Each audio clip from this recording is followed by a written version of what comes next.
this was one of the first data visualization tools that's been around a long, long time, but they've really done a lot of recent updates. So if you open it, here's what you'll see. You enter your zip code, but I just wanted to point out the headers up here. Lots of resources and data. I mean, you could easily spend more than a few hours checking out this. And they've been doing a whole lot in response to fires. So this relates to particularly folks that are out west. The international even shows a lot of international air quality data. It does give you interesting information nationwide. It usually does not show Pittsburgh as any worse than a lot of other areas, which is partly why I was suspicious. It's like, why isn't it showing us as bad as we're supposed to be? Hard to know that. But if we zoom in a little bit, I like to look at the loops, which is going to tell you the last 24 hours. And you can see it was looking pretty good and then started popping up. This is based on US EPA weather stations, and there aren't really enough of them, but they are going to be adding PurpleAir monitors to that network. They've already done that in the fire zones. So this is a forecast, and it also gives you an archive option.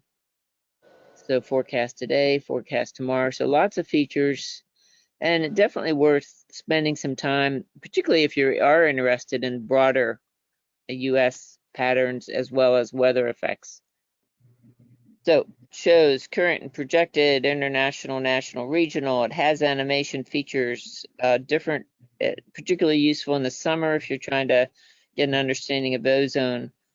A bunch of archived data by date, and particularly be more interesting with PurpleAir data, because right now they just interpolate between weather stations.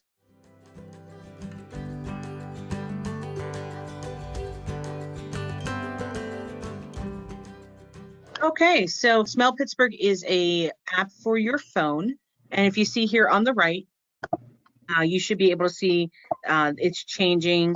This is the map that it creates, and we'll look at that in a second. But here we go. Smell Pittsburgh app is very simple. You just choose which smell indication you have, and then answer 3 questions. Are you having any symptoms? Do you think you know what it smells like? And any notes or comments? So the visualization is really cool on this, and this is Smell Pittsburgh. So it starts out focused on Pittsburgh. If you go to the other link, it would be Smell My City, and it just looks nationally. But for Smell Pittsburgh, it is Pittsburgh based. And you choose at the bottom your date that you want to look at. We're going to look at the 21st here. It's black, which means it is a bad air quality day. The lighter the gray indication, the better the air quality. So we're going to pick the 21st. You can see a static look at the day, or you can hit the play button, and the play button will start to pop up. All of these triangles that pop up are community sourced data. So starting with green being good smelling, which most people don't click on, all the way up to dark purple, that is a bad smelling indication. And you can see how, this was a bad day. There's a lot of purples, a lot of reds. The circles on here are the Allegheny County Health Department's air monitors, and they are showing also the air quality and then the wind direction and speed, or just wind direction. So you can watch as the wind direction changes. You usually see a change in where the indication triangles come up. But then you can pause it at any point there. You can scan out, you can scan in, but you can see most of the people here are right around the Pittsburgh city. And then if you look at Smell My City, you'll see that the visualization starts out countrywide, and there's a few people out on the West Coast participating, and then we have Rob up in Maine, so and a few other places. I believe it's Seattle and Kentucky are the other 2 cities that are working with CMU to do the research. But then you can zoom into wherever you would like. And every now and then you'll see one pop up from me here in the center of the state. But it's fun to see. But it is a national item. Somebody last night said that watching the Smell My City one just indicates who knows about the Smell My City and Smell Pittsburgh apps to see where they live, which is pretty cool. On both of these, I'm going to switch back to the Pittsburgh. On both of these, you can, for those data nerds of us, download the hard data by city or zip code. You can choose your local time frame and then the date range that you want to download, and it'll download it as a CSV, and you can place that into an Excel and then play with the data however you'd like. Or you can go to Analyze, and they've already played with data. And you can, sorry for scrolling here, you can see a lot of charts and bar graphs. This is comparing year to year on how many responses they received in each of the 5 smell ratings, from just fine, which was green, all the way up to this is as bad as it gets, which is 5, and that's the dark purple. And you can see 2017 all the way through 2020, the data was analyzed by CMU. And then you can just continue down for more information there. It's a fun app. It's free. You don't have to create any accounts or anything like that. I will say that as I'm driving is when I normally do this. And I should be handing it off to my husband in the passenger seat. But when I say I smell something, put it in the Smell Pittsburgh app or Smell My City app, and he opens the app, he clicks on it, and then we fill out the 3 quick questions, and then he hits submit. By the time, from the point where we smelled it to the point where we hit submit, the GPS point for that response will be from where you hit the submit button. So if you're traveling 75 on the highway, it may be a good bit of distance from where you actually smelled it to where you hit submit. So just keep that in mind. But it's a fun app. Does anybody use this app or know about it or have any questions about it? This is Linda. I sound use like it. you use it. Yeah, I use it. I found it. I participated in a asthma summit here, and they told us about it. So that's how Wonderful. I found it. And I find it. I find it satisfying to be able to, when you smell that you have a place to say, "Wow, this isn't okay." So Right. that's what. Thank you. Yeah, and you can watch the smells come up from Mon Valley every now and then. It looks like today's pretty good in Pittsburgh. We had 1 response so far. But you can watch as the winds shift. If you watch the little county health department monitors and then watch the wind shift, you can watch that change. You can watch the smell reports come up the Mon Valley as the day goes on and the weather shifts. So it's just very interesting. And it plays well with some of the other apps that we're going to talk about here. We talk about Smell Pittsburgh. We are looking at a Pittsburgh region. It's real time, which I had up today's date there, and then you can both go back historic. It's all crowdsourcing, which is it's general folks putting their data in. Uses the county health department sensors, and it looks at the particle counts, the wind direction from the county monitors, and then the smell reports from individuals.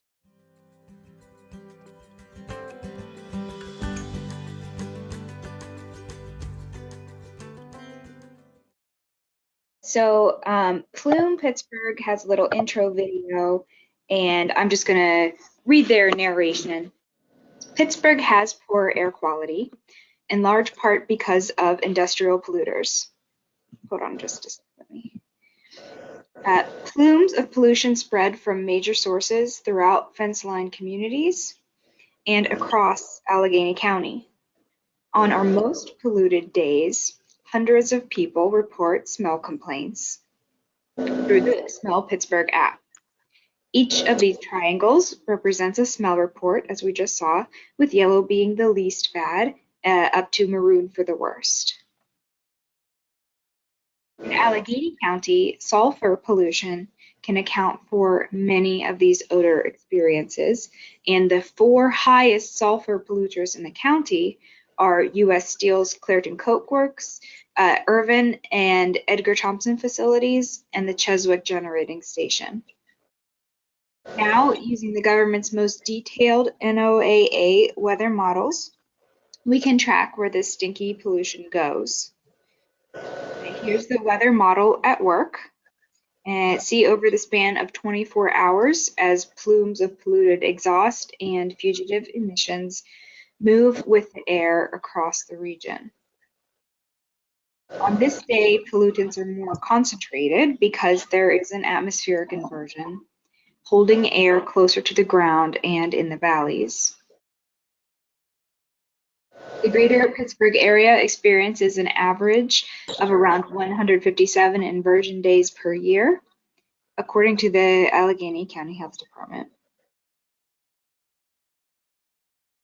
Let's look at the modeled pollution plumes and compare to where people reported smelling pollution on this day. The alignment of these independent data sources can help us understand whose health may be impacted by this industrial pollution.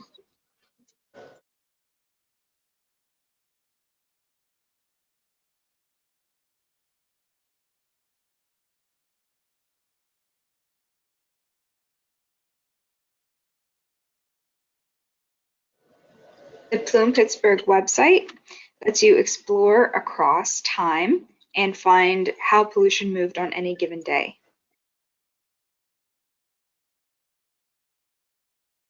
You can explore smell reports, modeled pollution, and add a variety of air quality monitoring data to the map as you engage in this effort to hold these industries accountable.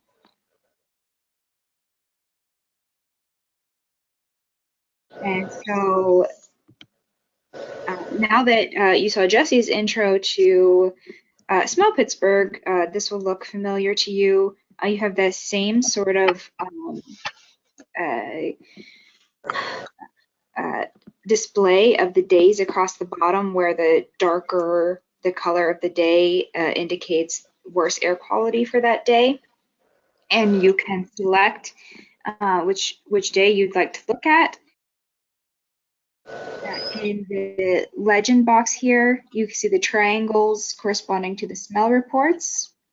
The round dots correspond to monitors. So, for example, they said that these four polluters represent the majority of reported sulfur dioxide pollution in Pittsburgh. They on this website, they say that it's actually 99% of the reported sulfur dioxide pollution in Pittsburgh comes from these four polluters. So you can select those SO2 monitors, and when you push play, you can see, for example, here near report, one of those round sulfur dioxide monitors is maroon, which is represents the worst air quality for SO2 that you can have at that monitor. But then across town here, there's a sulfur dioxide monitor that's still green, with indicating very low sulfur dioxide. So you can explore these other types of monitors there as well, and you can drag to look at specific points in time as indicated up here in teal.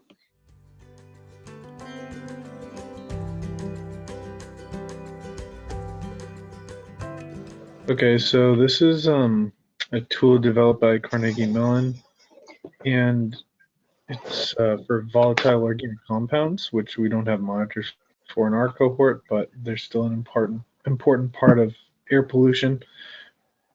This is for ambient, so it's all outdoor. There is some stuff in New York you can see, but it's mostly concentrated around Southwest Pennsylvania, West Virginia, and Ohio, because VOCs are a common pollutant regarding oil and gas and fracking.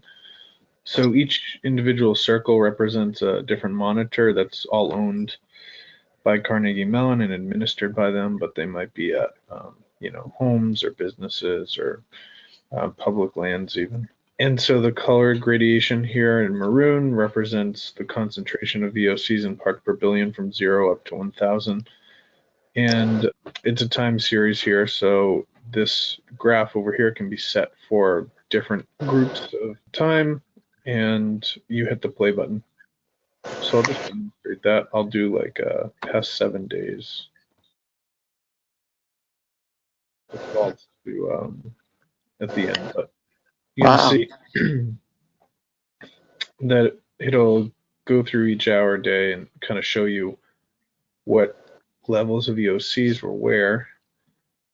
And if you want to, you can single out different monitors by clicking on them. So there's none really up where you're at, Linda, but maybe just triangulate a little bit here. Mm-hmm. Well, Ross Township. Yeah. Mm-hmm. So they'll assign a random color to each monitor as you click on them, and then you can see the values from up and down. But if you click on this in the bottom right, there's also a list of all of them. So you could click on them this way as well, and it represents which color they're assigned. But this will change just depending on, you know, what color is available and when you're clicking it. So yeah, this is pretty straightforward. Some monitors like these ones over here near like Youngstown. Is that Youngstown? No, Burgettstown, sorry. I'm too zoomed in. But these are obviously having some form of like data error, and then some of them don't have like if they're a new unit, they may only be in the past, you know, 7 days and not the past 3 months. Yeah, like these ones all came online much more recently. So yeah, just get on there and explore. It's pretty interesting. It's good to compare like different levels of VOCs in different regions or different neighborhoods at you know, the same time, and even diurnally you can maybe match it up to your Dilos and what you're seeing on there. So it's pretty useful, but we'll get more into VOCs with the next presentation that Sam is doing.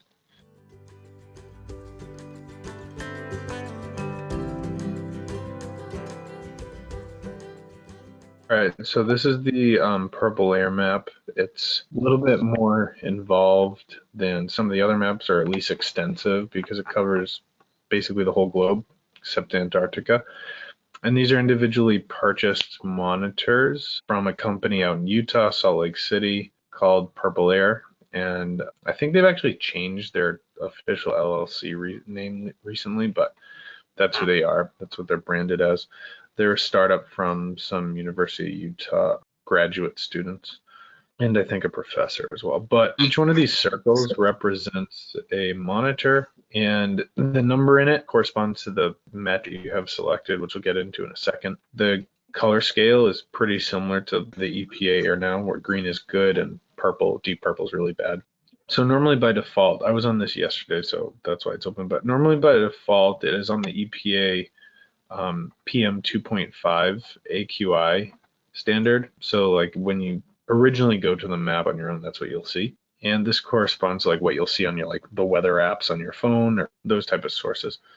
So you can manipulate a bunch of different angles to this map, but like something you could do is like type in either a location like excuse me, like Pittsburgh or something, but I know that we have some ROCIS monitors, so I just usually type in ROCIS. So it will show you the monitor that you search, and you can click on if you know where the monitor is already. Indoor monitors have a black circle around it. Yellow monitor, I mean not yellow, just one without the black circle or outdoor monitor, so it displays both. And you can toggle that by this section right here. It says like show outside, and you can get rid of that, go inside. And it was acting kind of strange, like it's disappearing both of them like it did last night. I don't know why. But anyways, the server just gets a little bogged down, I think, because there's so many monitors and they're reporting in real time. You can go back historically, which I'm about to show, but they're reporting live because they're all Wi-Fi connected. So if you click on one of the monitors, it gives you a little rundown of the monitor. It gives a name. It gives like what metric it's reading right now. Shows like the Wi-Fi strength and stuff, and then it shows a time series graph as well. And the time series graph is how you go back in time basically. And you can click and drag on this as well to do, at different time periods or different levels of pollution. And you can click on this hamburger and get exports of the image from the graph. Click reset zoom. Something you can do too though is you can click on any other monitor, it doesn't have to be near it, and it'll overlay the two monitors data, so you can compare like indoor outdoor, like this is in basically the same location, kind of nearby Allison Park, and you can kind of compare an indoor and outdoor, like how well is my air filtered right now, that type of thing. Something else you could do obviously is like click on one region, like yeah, up by the up getting toward Catania, up the Allegheny, and then you click on like a different region down by you know, almost down by the border, down Linda's region, and you can see again, just like the Weebly graphic, they track pretty closely, and that's at least for PM 2.5. But then you can get into switching around all the metrics. So there's all these standards, like for Europe and Mexico, EPA for the US. There's also like humidity, temperature, dew point, altitude, air pressure, all that stuff. And then it gets down into raw counts. So you can select different sizes of the particles. So like 0.5 would be similar to the size of particle that the Dylos is counting, but this isn't ascribed deciliter, whereas Dylos is 1/100th of a cubic foot. So the volume is not going to match, but to get an idea of concentration for like the color scale, like that will still be pretty relative. So if you see that this is a lot more green overall looking than when we were on 2.5, what that's going to kind of tell you is that like right now there's a lot of larger stuff floating around in the air for pollution versus smaller stuff, because the smaller stuff looked more green and better. Also, you can change around the averages here. So you can go to like real time. It was on 6 hour, but you can go to real time. So this is like updating every minute or so. You can kind of switch around like what size you're looking at and that type of thing. So yeah, definitely explore this on your own. Just don't have that much time because the meeting's basically over right now. But really valuable tool to go back in time a little bit, or so, you know, I think it's better as a real-time checker, like what's the air pollution at this given place right now. And there's a ton of units. You know, obviously there's some empty space in here, but generally speaking, most population centers are pretty well stacked with them. Any questions on that one? What do they cost, the PurpleAir? It all varies. I'd say between like 150, 180 bucks and like 300, just depending on what model you get. There's an indoor unit that only is intended for indoor. It doesn't really have weatherproof capabilities, and it only has one channel. These outdoor units, the ones without the black circle around them, they actually have two. See how this looks really fuzzy? If you zoom in, there's actually two channels. And that's kind of for data corrective purposes. And it actually has the ability to recalibrate itself if these get too far off in most situations. So the indoor units have one channel only, and the outdoor units have two, which is good. They also are more weatherproof and suited for outdoors. Well, this one might be indoor, but just an outdoor unit because this actually has two channels. But anyways, you can check that out on your own. There's one model that has like an SD card ability for like data purposes when Wi-Fi drops off, or if it's in a rural location with no internet connectivity, you can go get the data card and upload it. And if you explore their website more, you can also download data from machines as well. Thank you. Yeah, so I pretty much said all that. Real-time and historic global monitor network, individually owned monitors, but some groups like us might have a bunch. Indoor, outdoor temperature. There's also VOCs in the newer models. and you can toggle around that key to change all the metrics.